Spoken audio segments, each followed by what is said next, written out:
Welcome back to Louis. Yeah. Louis has returned from his journeys and adventures. Yes, many journeys to the east. He's been off to the far east. Not the very far east, just the Australian east. Yeah. Not even New Zealand. Yeah, I was going to say I wouldn't go to New Zealand. Sure you would.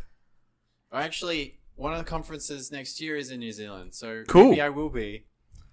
It's very pretty. You can go to all your favourite locations from... Hobbiton. Yeah. Yeah, it's funny that you said New Zealand because when you said East, I was like, I was gonna make like an orc joke of some kind. It's like, oh, many orcs in the East. Yes. Well, I mean, you know what they say. Once with the Dark Lord, always with the Dark Lord. Yeah. It's okay, you don't have to turn off the podcast. We're not talking about bread. Most of this is going. I'm not starting this frickin' show with some bright jokes. Oh no. Last week, we looked at basics, but now Louis is back. Back to contextual viewing of films. My experiment for this week was to take a genre. Perhaps I should say something about genre. There is a general cycle that genres go through in mass media storytelling, where there will be pioneers in a genre. It will then lead to imitators, then generally some sort of peak, and then either the genre will die because there is a peak that's so high that no one can compete with it, or someone makes a satire on the genre that's so good that everyone can no longer take it seriously. So with this in mind, I decided to try a little experiment where we look at a genre at its most farcical, and then look at it at its earliest stages and see if there's still any sort of value and the emotive effects still actually work in the allegedly good one. So we looked at the slasher genre, and I didn't decide to go with the Scream films, but rather our favourite bad slasher movie, Jason X. We are taping this on a Friday the 13th of April, so I felt it was only appropriate to start there. If you're not familiar with this one, this is the Friday the 13th movie where Jason goes to space. He sure does. And still maybe the only Jason movie I've ever seen. So I thought you'd watched one of them. I think I've watched maybe one of them, but I definitely watched the- Jason X first. We watched the original with Andrew that one time. Okay. But I'm sure I watched Jason X before that. Probably. Yeah.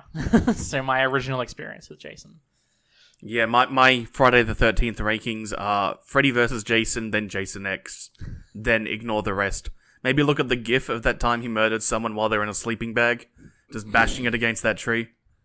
That was a great scene. That was amazing. And it's also brought up again in Jason X, so... Oh, wait. Oh, that was referencing? Yes. Oh, I had no idea. I can't remember which one it is, but there is one where Jason X just picks someone up while they're in a sleeping bag and bashes them against a tree over and over again. It was so ludicrous, I thought it had to have just been something that was created just for this film. But now you're saying it was like actually was in one of the... It's referential humor. Wow. Oh, man, what a movie. Yeah, so it's... Yeah. So jumping straight to Jason X then. Well, I think I should just start things off with the question, which is...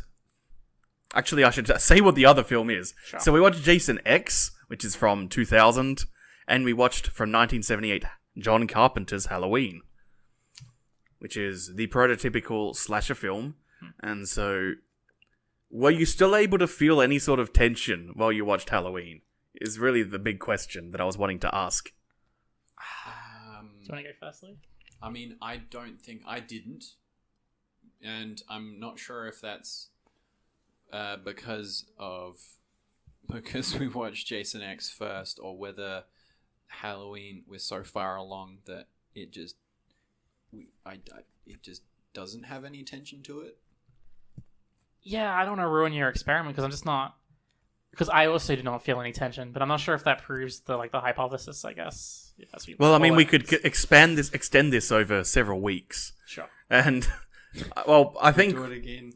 I think that my favourite film of that era that still has a tension as thick as a knife is Alien, which I think is a much better film. We could also try that with other John Carpenter films, but I intentionally wanted to avoid doing John Carpenter's The Thing, because it's actually good. What kind of an experiment is this, then? The You're thing is... stacking the deck. I mean, he did get you... No. Well, that's kind of one of the things I wanted to get at is... I don't have very much respect for the slasher genre in general. Not just in a, whoa, it's a bunch of teenagers getting murdered, how gosh, but I don't find any of the films particularly tense. Yeah. And the only ones that I actually genuinely enjoy watching that are specifically slasher films are the Nightmare on Elm Street films. Because the first one has some neat moments. There's just some really creative stuff in that film. The central hook is a very Steve Moffat-y gimmick of, hey, you know what would be really scary? If you couldn't sleep! But as films like It Follows have demonstrated, a gauche gimmick like that can be quite effective. And I like the sequels because they're just so damn goofy, and Freddy Krueger has so much joy in what he does. I haven't seen them. I've seen one or two, and yeah, I've always thought that he was the most interesting of all the, the pop culture slasher kind of villain characters. Yep. He was always the most interesting. Oh, and obviously I like Cabin in the Woods, which is of course the ultimate endpoint of the slasher film. Yeah. Yeah. Yeah, I'm not sure. I have a lot of what you just said there about the lack of tension and the lack of I don't know do we want to talk about Halloween now, or do we want to save that for later? I'm not sure. We can bounce around as much as we want. There's no particular script here. Sure. I would definitely say that I also didn't feel much tension during Halloween, and I feel like the entirety of it, there was just a lack of energy to it. There was just a very I'm trying to think of the word, when it's you just kind of just do something just because. Not because you don't have much motivation for it or much energy for it. You just sort of... And you're going through the motions. Yeah, that's it. That's a perfect way to do it. Especially with how the kills happen later on in the film, which obviously all slasher films will have. There's just no... The way I was thinking of it when I was watching it, I don't care much for the characters, so I'm not scared for them or anything like that. I didn't really hate them that much, so I wasn't also cheering on the villain or anything like that. They weren't particularly interesting. They weren't creative. There wasn't oh, that's an interesting kind of death. You'll see sometimes in slasher films, you'll get just ridiculous kind of deaths, just to spice things up. As a callback to last week, the 12 Principles of Animation. Can you remember what the last one was? You didn't say you were going to test me on it. Nah, that's a fail mark for Matt. The 12th one was appeal. The super ambiguous one of have some sort of hook to get the audience's attention focused. Yeah, and there's no appeal to these deaths. He just kind of kills them. I know that sounds they all just kind of kill people. But especially Michael Myers in general, just... Well, we did have things like Jason X, when Jason is frozen solid, falling forward and cutting someone's arm off. And I know that, Jason X, that doesn't help Jason X in terms of making it, tense. That's not the point. But at least it makes the deaths creative and fun. Yeah, there's some creative spark there. Yeah, but Michael Myers is so simple and basic, and he's not even particularly brutal about the way he does things. There's a bit too much realism in how he approaches his murders, and so it's very difficult to feel any tension as he's doing things because this is an inhuman monster. As much as Donald Pleasance wants you to think he is. And that's certainly one interpretation that you can have, is that Michael Myers is possibly a victim of a really poor mental health system. And that he's so bad at killing people is because he's not actually a supernatural entity. This is just the way that people perceive someone who's operating outside of societal norms. Yeah, they have a moment in the start of the film when Pleasance and the nurse are driving towards the mental health institution, or whatever it is, mental health hospital, and they seem to have was it an escape? Is that what they were trying to say happened? Because they saw it was inmates. ambiguous. Yeah, and somewhat intentionally, it's just, hey, we're establishing that you can't trust these pesky disabled people. Yeah, and that's what I was going to get at. There's a lot. It's a very outdated view, I think, on how mentally challenged people should be looked at. The way it's just wow, this is the most scariest thing in the world. Mentally challenged people in the dark. As lightning is striking, it's wow, there's no more dangerous situation than this. And if that's supposed to be kind of as you say, meta in that we're supposed to see that actually no, it's from with the system. I guess that could be interesting. I'm not sure if the movie really sets it up enough though. Yes, and I have intentionally not assembled a pile of notes of various developer commentaries on these films. I just wanted to go by purely our experiences tonight. Sure. Though I am trying to check now the date that One Flew Over the Cuckoo's Nest came out on film. Well, what was that movie about? Oh, that is a film about institutional abuse of mentally disabled. Fair enough. I'm trying to remember. It's been a while since. 3 years earlier. Oh. 1975. Wow. Yeah, because, I mean, this is around the time The Shining's about to enter production, and Jack Nicholson's a well-established actor by that point. So I was pretty sure that One Flew Over the Cuckoo's Nest was earlier. But even so, even if it was supposed to be some kind of, like a secret kind of narrative, where instead of it being a supernatural monster, it's actually the monster. Yeah. Like, I don't think there's enough there. Like, you'd have maybe one scene there, then you have maybe one scene right at the end. And it's that kind of thing where, like, you can use the theory to explain some, like, weird inconsistencies, but there's not actually enough in the film for that. Yes, I'm inclined to agree. I'm just spitballing, tossing out interpretations. You're making a more interesting film. That is something that you called me out on last week, that I have a bit of a tendency to do. I'm so desperate to get a greater semiotic reading of the visuals in a text that I will expand things in ways that probably give things greater credit than they deserve. Well, I understand why you do it, and, like, I think it, depending on what movie you're talking about, it could be something that's really, like, interesting, and it could be something that's actually really relevant. I think the difficulty... This reminds me.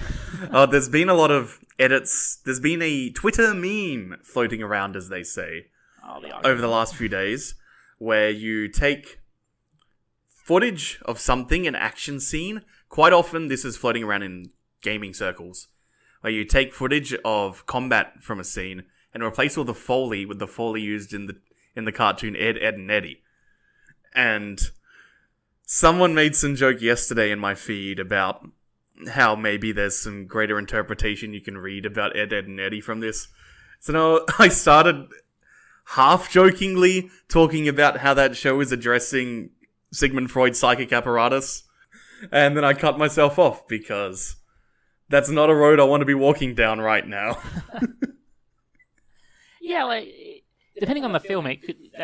That approach could be really interesting. I guess with this particular one, actually both of them really, but we're talking about Halloween now, it's such a simple, basic film, I struggle to see any kind of greater purpose or meta-narrative or themes behind it other than, wouldn't it be scary if someone broke out of a mental institution and hunted down teenagers?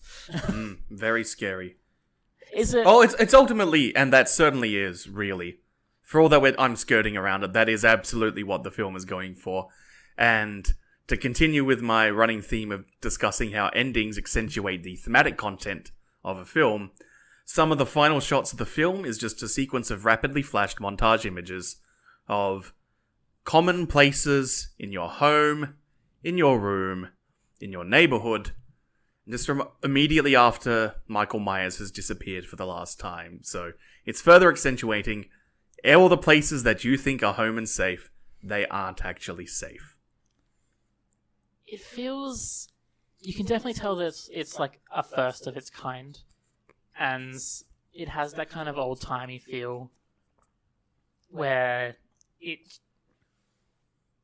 What am I trying to say here? The same way, like... It definitely... It feels its age, I guess is what I'm trying to say.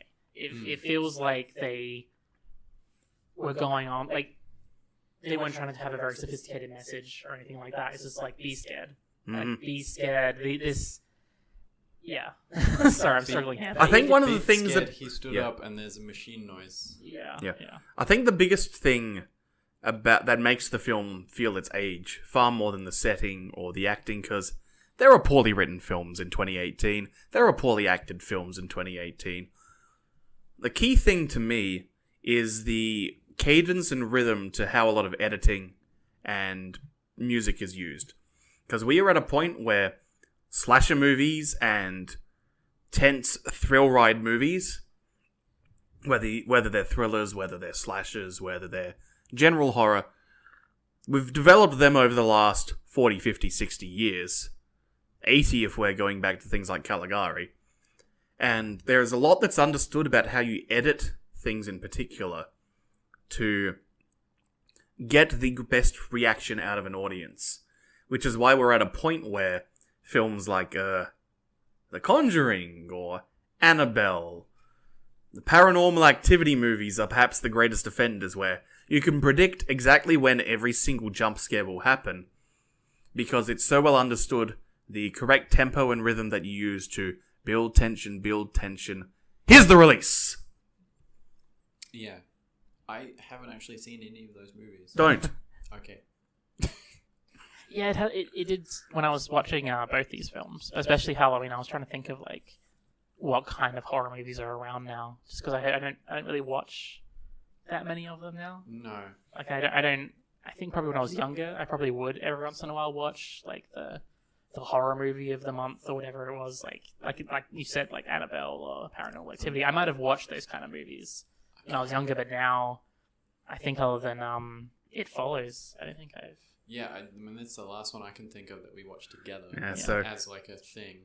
Yes, Louis, a bit earlier you mentioned sarcastically the what if the real monster was man theme, and it's a difficult thing because it is often a very cliche approach to take to horror stories. I mean, look at Frankenstein. It's nearly a century old. But those are actually the horror films I enjoy the most, the ones where the lurking fear is that we can do horrible things, and that there are circumstances which can allow us to do horrible things. Yeah. One of my favourite horror films of the last few years, as many people will say if they've seen it, is The Babadook, which has become a bit of a meme in some circles for some of its goofy imagery. I think I've seen like an image of that. The ending is also somewhat notorious for people who didn't quite get what it's saying. But basically, The Babadook is so great, not because it's a scary ghost movie with a bunch of cool new imagery and its own wacky mythos. It's because it's a film about grief. And, like, the entire point of the ghost is that it is entirely metaphorical. It is... Grief is immediate and very real and utterly all-consuming once it gets a hold of you. And it's something that has to be addressed, and ultimately is something that cannot be killed, only lived with. That sounds like a really interesting movie. It's a great film. I can't help it, but especially when, supposed to just mainly keep with films, but I can't help but think of my favorite horror video game, Silent Hill 2, which is a very Oh yeah, like similar. that's all about the psychological thriller aspects. Yeah, and it's about grief. It's about him losing his wife to a long illness, and I guess more specifically about watching a loved one slowly die rather than them suddenly leaving your life. It's about him having to watch as his wife slowly like fades away thanks to an illness that they can do nothing about, and how one deals with that kind of situation. Yeah, and that's why there's so much discussion of his own issues with power and sexuality. Yeah. Which stem from this. Yeah. It's almost like the true horror comes from real life. That's right. This is why we brought him back. It's 2018, everyone. Thank you, Louis. You've earned your paycheck today. Alright. Your pay is, you owe me $50, by the way. Oh no. And this is why we watched Jason X. Yeah, Jason X. Wow, okay. Oh, if you've got other things you want to say first. No, I guess that was really all that we wanted to say about Halloween, wasn't it? Because that wasn't really about unless you tried really hard to try and make it about a mental health care system gone wrong. There was no real there's no real human factor to it. It's just a bad guy, and in this case, Michael guy. trying to kill people that we don't want to die. What if he's suburban man, but he's evil suburban man? Suburban man. Very bad guy. Yeah, I wish the movie just had a little bit more to it in any kind of way. I wish I cared more about the characters. I wish I cared more about Michael. I wish the scenes had a little more tension to them. Yeah, you've seen Kubrick's The Shining, haven't you? Yes. And that's a couple of years later from memory. That's 1980. I'm not going to look it up. Apologies if it was 79. But that they have very similar pacing in that they are very, very slow burn films. But the payoff of The Shining is all about Jack's agency in this situation. And once it starts getting mad, it doesn't let go until the end. Whereas even when Michael Myers actually starts murdering people, there's still long stretches where he goes back to his stalking and is shuffling around. Whereas once Jack goes nuts, shit hits the fan. Well, I mean, like, in the end, The Shining's just a better story. Like, it's got a better director, it's better written, and sometimes that's all. Yeah. That's like the long and the short of it. There's actually a story and a human story in The Shining, and in Halloween there isn't. I'm getting a little bit scared as we do these podcasts. Mike Myers? Mike Myers. No, I'm a little bit scared that, because, like, we talked about Snow White and the Seven Dwarfs, which is a Disney classic. You're scared that you're going to be hating on every well-regarded historical film. Yeah, it's like, and we talked about, like, Halloween today, which is one of the earliest. Is it the first slasher film? Pretty much. Yeah. Hated that, or at least didn't like it. You know, Ben-Hur, biblical classic for the ages, did not like that. Mr. Smith, one of the most revered films in America, hated it. It's just like, I don't know. It's okay. I'll give you something to hate next week, maybe. Yeah. I mean, it was definitely interesting seeing where it, I guess, all came from. Because, I mean, there's a lot to, in the sense of, like, a lot to see of like, what this clearly influenced. Yes, the genre set pieces are already established here. here. So there's, like, a lot of, like, cute, there's, like, I mean, the parts, I guess, I appreciated for the movie were, like, there were, like, some cute scenes and there was, like, some cute editing where you would see Mike, you know, just sort of around the place in the back, like in the background. Like, I think my favorite was the moment where Donald Pleasant's character shows up at wherever there's the policeman. The police are for some reason at like they're at that's right, a hardware store. Oh no, the hardware store. That's right. And you just see the car in the background, like over the policeman's shoulder. Like there's a lot of like really cute little like moments like this where it's like I can see that John Carpenter, like, because this is early on in his career, I could see he has like some creative flair to it, but then it just doesn't have the rest that makes like a well-rounded, like, interesting movie. I mean, it has like fantastic music and stuff.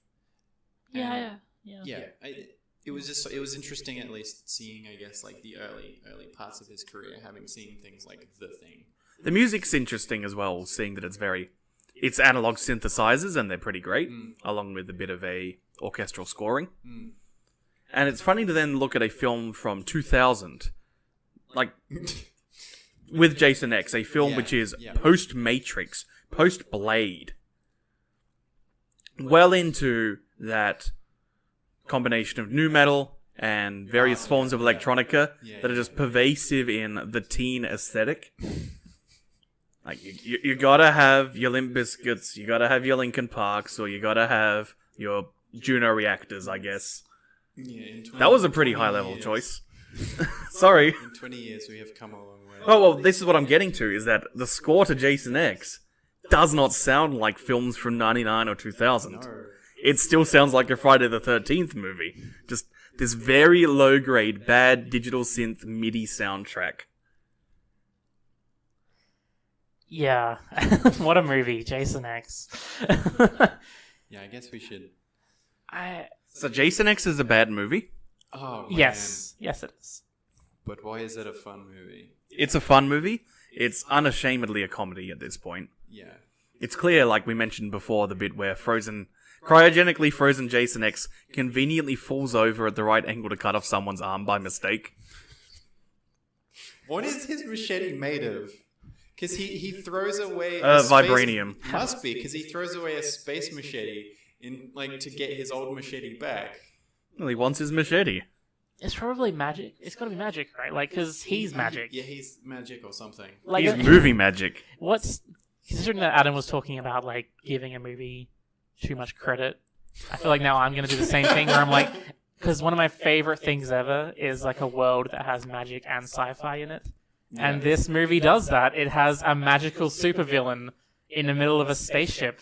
Jason X is the definitive Magitech Hollywood film. I'm not even going to utter those words. Jason X Yeah. Yeah, it's the definitive Magitech film in Hollywood. I'm putting... why isn't that on every poster and re-release of this film? It's like the idea of, like, you have a Jason movie and, like, instead of talking about Jason or the characters he's killing, you're talking about, like, the world building. Like, it's like, that's what's so wonderful nuts. about when you do... Let's do movie in space. Yeah. Is there's ramifications to doing movies in space. Yeah, the Earth's been destroyed. Yeah. In this movie. And it's, like, thrown off in, like, a one hand, like, just the most throwaway line of... Yeah, it's the, well, it's not just one oceans line. And the soil are all dead. They can't sustain life. It's visually reasserted as well, though, because we get that wonderful shot where the movie is briefly alien. Oh, as we see the crew moving across this barren wasteland towards their scale model. Of course, that was yeah. They're pulling the cadavers to the scale model because for some reason this movie has some pretty sweet miniatures. This movie has some weird, like, actual movie stuff to it. Yeah. This is something that I wanted to talk about as far as bad movies go, is that usually bad movies that are interesting are ones where it's a bunch of people trying to make a good movie, but there's just something missing in their understanding of film. Maybe it's like they don't know how to do sets. Maybe they've just got a couple of bad actors. Maybe the writing is the problem, but the ideas behind it are nice. This is why The Book of Henry was such a fascinatingly bad movie. Because all the production is good, but the worldview of the people behind the script and direction is broken. Yeah. And so the whole thing falls apart. Whereas this has a very good director of cinematography. There's some very nicely done camera work in this film. But it's almost like a modern-day Roger Corman, where it's a bunch of people who've got a competent crew with them, but they've cheaped out on the actors, they've cheaped out on the script, and they've decided to do Friday the 13th in space. Yeah, the actors in particular are... awful. Atrocious, yeah. There are some random, like, familiar faces that I can't place where I've seen them, but I've definitely seen them. Yeah. I've forgotten who there's an evil business guy at the start who's the first guy to get murdered. Yeah. Even before they've cryogenically frozen Jason to send him to 450 years in the future. It's like that evil guy. He is an actual actor. And I've forgotten what I've seen him in. And I've forgotten his name. I apologize. I'm sorry, I just have to go back to, like, is that like a stage of someone's career? I don't know where I've seen them, but I've seen them stage of an actor's career. Yeah, he was in a movie at some point, but in the 26 years of my life. Yeah. Just put that on the resume of, like, an actor. I'm in that stage where everyone thinks that when they see me. Yeah, it's hey, it's that guy. That's the stage they're in. Yeah. Because I feel like with the acting is that I recently was having a thought in my head. This is I was like, where else would you have a thought? That's thank you. No, I was thinking that I often don't blame actors. Like for some reason, I think it's because I see them on screen. That usually I'm so keen to blame writers. I'm so keen to blame directors and every other stage of like a film. But because I see actors and their faces, and often you'll see them in interviews, and like there's a human face on them. Yeah, therefore that's the easiest to empathize with. Yeah, and I realize that I often find myself saying something like, "I don't blame the actors. It's clearly the directors or the writers." This is one of the few times where I'm just like, "Wow, these guys are atrocious. They were awful the whole way through." The maybe sort of main character who can't deliver a line. She's very clearly reading off a teleprompter at almost every shot. All of it feels like she's in like an ad. Like none of them have any emotion to it. And even like at least like... Hey, you need to emote if you're advertising. You've got to make people excited about what you're selling. She's a very bad ad actor. I'm trying to remember like specifics, but it was like stuff where it's like she's just like she's been frozen as she's dying because Jason fucking Voorhees is like murdering everybody, and then she's woken up and just sort of nonchalantly, yeah, did you get him? Yeah, did you get him? She just says lines. She just. I mean, that's her job, right? Like, they just gave the lines and she said them. That's an actor's job. You just say lines. I'm reminded of when acclaimed British comedic actor Richard Ayoade is ever asked about his acting abilities. And he'll always insist, I can't act. That's not me putting on a bad acting character. That's I just can't act. And this is a film filled with Richard Ayoades. Perhaps I should say it's filled with Dean Lerners. Yeah. Oh, man.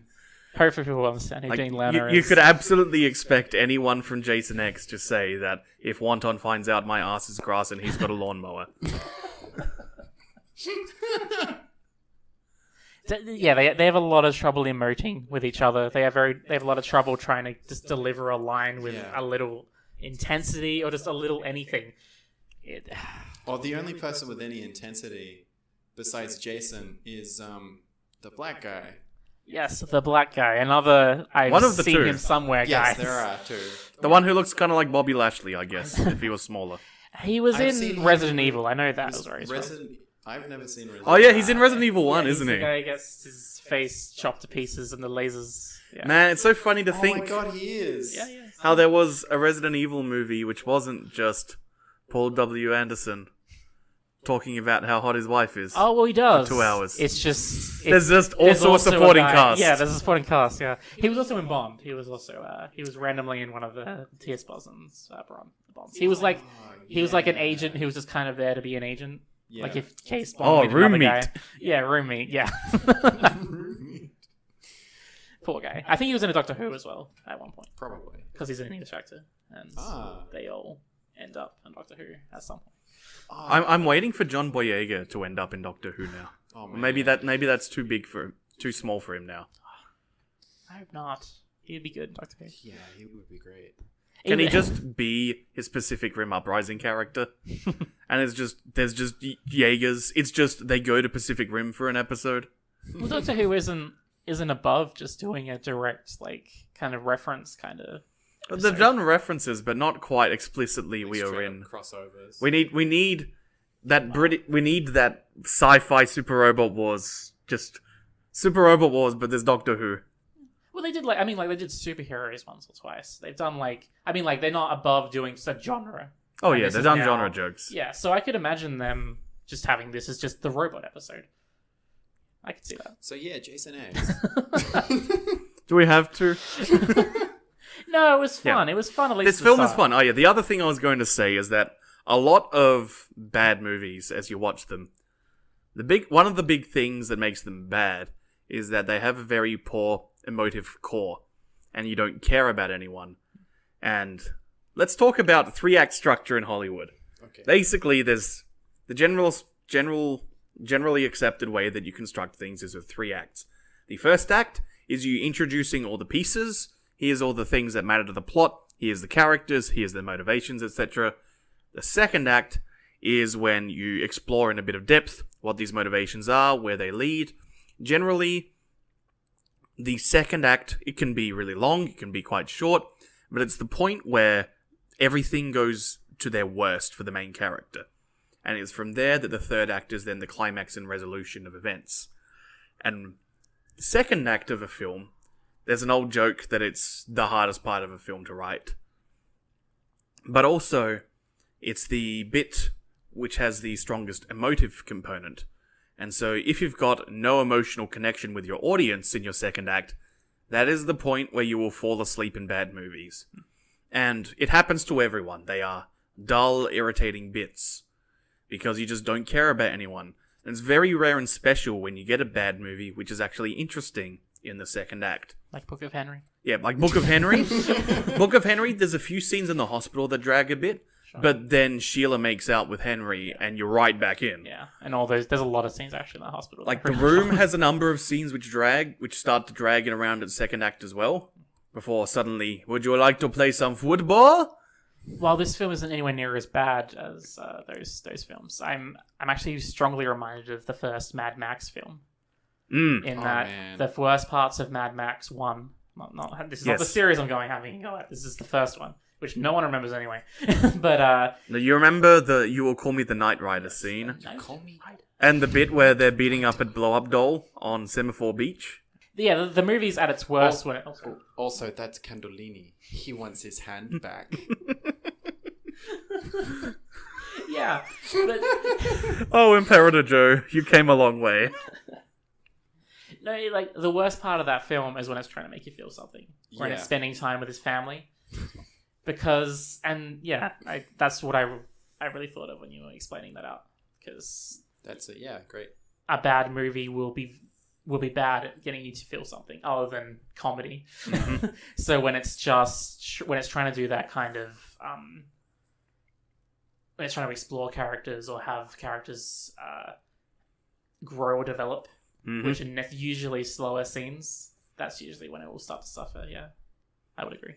And that's a big part of what makes, say, the Asylum sharksploitation films so irritating. Beyond, sharksploitation films annoy me anyway because they're trying to be bad.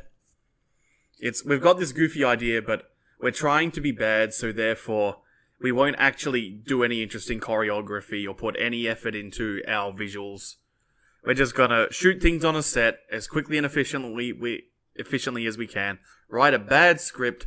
If we're lucky, we'll find some D-list celebrity. We'll find a John Morrison or someone to pop up, and a few nerds and weirdos will go, oh hey, that's John Morrison. Why don't you put the belts back on him? He's a wrestler, by the way. Oh, okay. And but I thought belt holds maybe someone will buy this movie. Yeah, I don't even want to talk like Sharknado and that kind of thing is. I was gifted a copy of Avalanche Shark last week. Wow. What? The fact that sharksploitation is even a thing kind of blows my mind. Sharks are scary. How do you exploit a shark? You make a computer shark. Jaws 3s. Oh man. Smash that window very slowly. Yeah. You talking about some damn sharks, mother? Well, yeah, you as you were saying before, you were saying that one of the things about what makes a bad movie good is like you see them having like good intentions. Yeah. And like the best is basically lovable Don Quixote types. Yeah. Like they have the intention to make a bad movie, for some reason they can't. While with movies like Sharknado, the point is never to make a good movie. And that's when it becomes cynical, and that's when it becomes less interesting. It becomes vanilla and bland. It's hey, incredibly boring. The people are gonna buy the movie because it's bad and funny. Yes, don't sell on irony. Sell on failed ambition. Yeah, try and shoot for the moon, and then like make garbage, but try. So anyway, Jason X. Jason X is an interesting one because it is a bad movie, and it's definitely trying to be an absurdist comedy at points. Because it does some world building about its bizarre space atmosphere, and it has very cartoony moments like the corpse falling down. There's the sequence towards the end where the way to try and distract and slow down Jason is to construct a virtual reality setup for him where he thinks he's in Crystal Lake, and a bunch of attractive, buxom teens rip off their tops and say, we're ready to have some premarital sex. There's nothing we love more than premarital sex. And so off he goes murdering the virtual babes. And this, of course, is also a payoff, because the way that Jason wakes up isn't because he's being defrosted from cryogenic stasis. That's starting to happen, but it happens much quicker than it's supposed to, because somewhere on the spaceship, people are having sex. Just powers him up. With rage, I guess. I don't never really looks angry, so I don't even know if it really is rage at this point. Maybe he's just meeting his KPIs. Yeah, he's going through the motions. Really, like he's just. I'm sorry. This is my superior has been on my back all week. I just kind of feel sorry for him. We need a 3% growth in murders in Crystal Lake. That's Cabin in the Woods. Yeah, which, as Adam said, is like the end point of this. It kind of felt like a.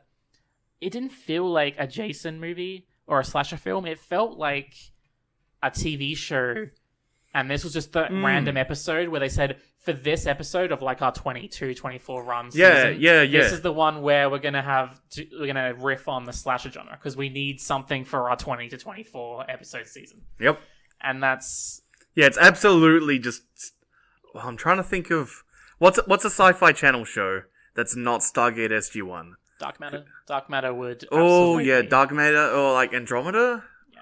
Yeah, totally an Andromeda episode. Yeah. Where they pick up Jason Voorhees. In some ways, it's a bit like a Farscape episode, but Farscape would have done it far better. Well, there would have been a billion puppets for a start. Yeah, and they would have just been Yes. getting slashed, like a billion puppets just getting completely annihilated. Oh man, I want that. But that's like, I feel like, yeah, that's how I would describe Oh man, this movie. you're reminding us. So Matt and I have this thing. Our ideal Wonder Woman movie Oh, right, yeah. is Oh. that what we wanted out of Wonder Woman before any Wonder Woman movies was announced was to just have a movie about Diana of Themyscira in a swords and sorcery movie. She's gone to some land. Maybe it's a magical realm. Maybe it's a part of Mexico that's been attacked by demons or something. That doesn't really matter. What matters is most of the movie is her walking through dark caverns and castle halls with a torch in one hand, sword or whip in the other, and just puppet Yeah. after puppet after puppet getting thrown at her, and she just has to just keep murdering puppets. Yeah. Puppets and animatronics which just spurt fake blood and corn syrup everywhere. And they just keep, like, throwing evil puppets off her face. I know there's no, like, thematic content to that. I know there's probably a more interesting story you could tell with Wonder Woman. Well, you see, but... it's... I'm getting like You see, Matt, the puppets represent objectification of women. And so she's rejecting the objectified atmosphere. Sure. I mean, And, like, the constriction of women in the modern workplace is being represented by our narrow halls. Perfect. You did it. You saved the movie for me. And, you know, like, exploring the potential future and what it's like for women who have only grown up in a patriarchal society. And it's difficult to grasp what things actually need to look like for humanity as a whole. That is what the darkness lit by her torch, because the torch doesn't light a very far way. darkness. Thank you. I can now enjoy my imaginary Our puppet murder movie. Yes. I mean, I mean, are you going for like a Castlevania, Dark Souls kind of thing with that? Because that's like what I'm imagining. I was just going for, like, goofy swords and sorceries movies with like a puppets. oh, kind of thing. Okay, Yeah, yeah. I'm down with that. You can have a bit of Castlevania if you wanted to it. But yeah. Jason X. I feel like that really does describe it. Like, Yeah. it's just a TV show that's just doing a riff on slasher. Yeah. And I mean, there is another Canadian sci-fi movie from this year that I could show you. Oh, It involves the words G and oh, Savior. man. That, like, this is grade A, peak Hollywood in comparison to G Savior. Don't. Do. Don't. No, don't. we gotta do G Savior sometime. If we must. Maybe next year on the 40th anniversary of Gundam as a franchise. Oh, wow. We will celebrate the 20th anniversary of G Savior. I would like to talk about the costuming in this movie. That I really disliked it. I just felt that it just seemed very off. Ah, because they were all dressed like the 90s? Yeah. They're all Buffy rejects. Yeah. They all just like, yeah, I even read my notes. It's like a very 90s regular clothing. And that's the main problem. It's not that it's 90s clothing that you would expect in a Yeah. space story. It's just, they look like they've just walked like away from a club or... They came off the street. yeah, or off It the was just street. like, the director was like, we need a whole bunch of people for our movie. Yeah. Just bring all those people Hey from the kid, bar wanna across be the in a room. movie? Yeah. Like, I understand. That'd be totally sick. Well, the one that got me was the fact that she's dressed like that in the lab. Yeah. Yep. Yeah. Like, her like, midriff is showing, and I don't think she's even wearing, like, rubber gloves. Well, she didn't even want to be in there, remember? She immediately starts making out with a dude. Oh yeah, but the blonde lady's the same. Yeah. She also has Yeah. has a midriff exposure. And she's like shown to be like her character is like shown to be very like stern and strict. So like you think that she would have like if costuming matched the character. Yeah, she'd be in a lab coat. Yeah, lab coat with and her hair would be done up in a bun. Oh, so then she can let it down, and then she's sexy when she takes her glasses off as well. Have I ever told you my favorite example of that? Wow. There is an Asylum published film. I don't think it was produced by them, called Sunday School Musical. Okay. It's High School Musical, but it's but it's Sunday school. evangelical Christian. And there is a character in it who has the glasses and the hair up. We're all going, okay, she is gonna do the thing. Take off the glasses, let her hair down. Suddenly she's beautiful. It happens in the final shot of the movie, the final scene. She's in that state, but the transition didn't happen. You never see her take off the glasses and let her hair down. It's just suddenly happened in the final scene. Yeah, There are movies worse than Jason X. yes. There are worse ways you can spend your time. I just wish that they seem to go to these lengths to come up with a universe where the Earth is destroyed and they have a spaceship and they have space stations and an Earth too, apparently. And when it's making jokes about Jason, it is very much highlighting how trite and formulaic this is, and how it needs to die, but it never will, because he lands on another Earth and another lake, and is ready to go murder some more sexy teens. Yeah. So, and it's funny because this was pretty much the end. For a while, it was anyway. this, Yeah. and then it was Freddy vs. Jason about 4 years later. Yeah. And then it was a good long, 8 years before someone decided to try a reboot. Wow. Yeah. So parody can help kill a genre and a franchise. Did someone do the reboot thing and just call it Jason? And now it's all modernized? No, it's Friday the 13th. Oh. Yeah, I slasher genre names are very hard for me to remember. But What about Scream? Okay, Scream is... Yeah, but Scream doesn't actually have a killer. Like, it's not the same killer in Scream every time. Isn't it? So there's nothing... No. I thought it's the mask guy. Well, They use the mask. they use the mask. It's a different guy. It's okay. yeah. I guess you could But say they're a maybe fan of the the previous movie? spirit of the mask. It's like called copycats, yeah. It's like that kind of, get famous. It's diegetic that it's a copycat killers. Oh, okay. Yeah. It's usually Yeah, Scream's this interesting one where it was satirizing the genre, but it was also trying to play things straight. Yeah. And so it wound up just kind of revitalizing the genre for a while and allowing things like the much reviled by us Final Destination movies. Yeah, not a fan of those. I haven't seen them. No, that's good. I feel like I spent half my time saying I haven't seen it. Have you seen any Yeah, but Child's it's Play? always good.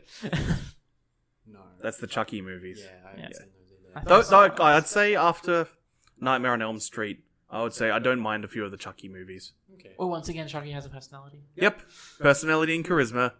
He cut some good promos on WCW Monday Nitro in 1998 to build to his appearance at a pay-per-view, which he then didn't appear at. What? WCW, baby! Alternatively, you don't need to have, There's my wrestling quota on WrestleMania weekend. Alternatively, you don't need to have...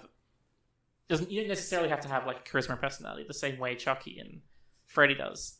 If you are actually intimidating. The alien doesn't need to break out jokes every time it kills something, because it is genuinely a scary monster. And I guess the problem I've had with Jason and with Michael Myers is that they're not scary and they're not interesting. So they have no interesting. They're just factor. amorphous murder blobs. Yeah. Yeah. They even look kind of similar. They're just big guys. Kind In of. masks. Yeah. In a mask with a machete. Yeah. It's a shame, Or a really. big knife.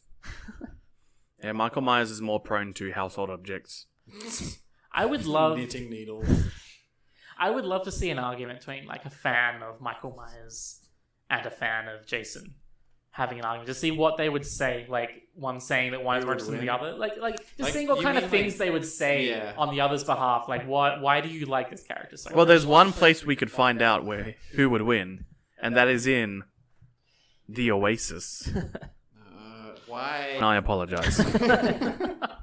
You wouldn't cut my burp, so I don't know what you would actually cut at this point. Don't do that. So Jason X. The title of this one. So, Jason X. Okay, well, I think at least, even if we have no comments to say about them, I think it needs to be mentioned. There's a scene in this movie where a guy falls onto a drill and slowly spins around. And then the lady, one of his fellow soldiers, sees him and says he's screwed. Oh, that reminds me. That before that, there is a guy who's clearly been hired because he looks like Stone Cold Steve Austin, and the casting was in 1999. And he gets murdered. It leads to this wonderful bit where him and a stoner guy the guy whose arm was chopped off earlier. Yes. They're playing a virtual reality shooting game with the worst CG monsters. And it's intentionally bad CG to show that it's a computer game. They look kind of like death claws. Yeah, some sort of cross between a Doom monster and a Deathclaw. So, hooray for Quake knockoffs? But Well, this movie had a BFG. it did. They explicitly said the word BFG. Guns Referring looked- to the gun. Oh, the guns are terrible props. Terrible. You remember that terrible prop gun from Destiny Kenny Omega walked to the Tokyo Dome with? That looked better than any of the guns in Jason X. Yeah, I feel like any gun would look better than that. Anyway, they're in this computer game, and then Jason Voorhees enters the game and murders them both. And it leads to some very bad special effects for the stoner when he's cut in half. And it also leads to this weird moment where you see the decapitated head of fake Stone Cold Steve Austin. So I guess we'll call him Staincald Stove Eston? Staincald Stove Eston. His head gets knocked off and he makes some bad one-liner. But his prosthetic head is just a stop-motion head saying the line. And this is odd, because later in the film there's a decapitated android, which has really good prosthetics and special effects done to achieve the look, because it's way more convincing than the obviously stop-motion Staincald You're really trying to make Stove this a thing. Eston. What is... It's Stone Cold Steve Austin, but not It's not. Steve Oh, Austin. you just... Oh, Because that's doing the copyright XP. WWE. Oh, I get it now. Okay. Yeah.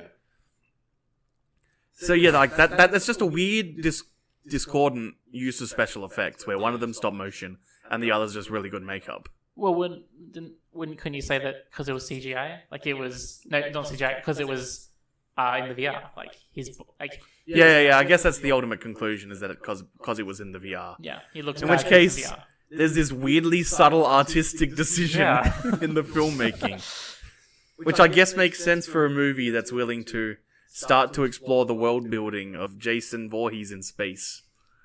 I do wonder whether the director was just really happy to have a space movie, to be involved in a sci-fi space movie. Look at these sets we get to use. Yeah, and maybe the writer as well just really wanted to write a sci-fi movie and was just. I think they wanted to make aliens. Yeah. Like, we talked before about the shots where they're taking the bodies to the spaceship Yeah. and how they're very, very alien. And then all the industrial scenes and all the scenes with the Marines being gung-ho and trying to shoot Jason. Yeah. They're all very aliens. But not in any way as good. it's a as cheap a knockoff as you can get from that scene. What was was it a power plant in Aliens? I think that's where it was. Yeah. There is also a scene where the asshole teacher or professor is alone with Jason, and instead Jason picks up his machete, and the guy turns around and calls out to everyone, "It's okay. He just wanted his machete back. Everything is fine." Which I think is probably It the was iconic. not fine. Yeah, it's not fine at all. That's the line we tend to remember most from this film. Yeah, just wanted his machete back. Just wanted his machete back. I think it's just because it's so insane that's like, I understand that professor is under a lot of stress, but I've been under a lot of stress Well, recently. It's hard to remember. Oh no, I do remember his other best line, which is when they're showing various couples on the spaceship are having sex to awaken Jason inadvertently. And one of them is, because a bunch of the teens on the ship are college students, and they've got a corrupt professor who's been teaching them. And one of them wants to have sex with him in order to improve her grade. And the sex that they engage in is not sex at all. Instead, she has this giant pair of goofy sci-fi prop tweezers, which she is giving him a very elaborate nipple cripple with, while he is wearing negligee. And he just says, yes, twist my nipple harder, yes. And then, without any sort of remote contact with actual genitalia, just twisting the nipple, he then yells out with a climactic, "You pass!" yeah, that one's well loved as well. Oh my god. So it has little moments like that Yeah. that help you along although a lot of them do come probably in the early part of the Yeah. film. I feel like Yeah, the first act is fun, and the third act has some fun spots where it's going really hard with the jokes about how formulaic Friday the 13th is. Yeah. It's probably around the time when the soldiers start to get picked off is when the movie starts to... Mm-hmm. Well, after You're Screwed, there's just no good lines. Yeah. No, there's one okay line when cool workhorse actor, head marine guy, gets stabbed. And it's just, is that the best you can do? And then gets stabbed a second time and goes, oh, fair enough. Oh, that'll do. And he says that line just so casually. Mm-hmm. Like, no one has any emotion in this film, much at all, really. No. Yeah. The curse of Jason is that in the future, no one has emotions now. The ideal world for Jason to live in, if only he could understand. I kind of feel very sorry for Jason in this film. I don't know why. I guess it's because I don't have much emotion for the characters, so I've decided to feel sorry for him. Well, he brings the most joy to you as a viewer. Yeah, like, I feel like just, like, well, because, like, the lady character who is frozen and then unfrozen, it's explained to her what has happened. Mm-hmm. You know, like, she's been unfrozen for 400 years. She's given, like, the speech. He's given nothing. He has to get back up off that table. He doesn't know where he is. What reason? Like, yeah, maybe he's just lashing out because he's confused. Yeah.